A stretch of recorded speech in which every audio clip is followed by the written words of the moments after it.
যখনই রিটেলার্সরা দেখে যে স্টকটা ফুল ফ্লেজের উপরের দিকে যাচ্ছে, ব্রেকআউট দেওয়ার চেষ্টা করছে, তো ওরা কি করে ওইখানেই বাই করা যেখানে শুরু করছে, আর যারা বড় প্লেয়ার্সরা রয়েছে তারা ওই জায়গাতেই সেল করে আস্তে আস্তে বেরিয়ে যাচ্ছে।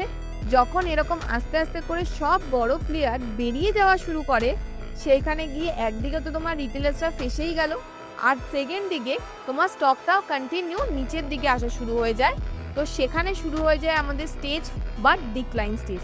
আর যেই জায়গাটায় তোমার রিটেলার্সরা বাই করছে এবং বড় প্লেয়ার্সরা সেল করছে একই সাথে, সেই জায়গাটায় আমার হচ্ছে ডিস্ট্রিবিউশন ফেজ, বা যেখানে আমরা ভোলাটিলিটি অনেক বেশি দেখতে পাচ্ছি, কেন রিটেলার্সরা একদিকে বাই করার চেষ্টা করছে আর বড় প্লেয়ার্সরা একদিকে সেল করার চেষ্টা করছে।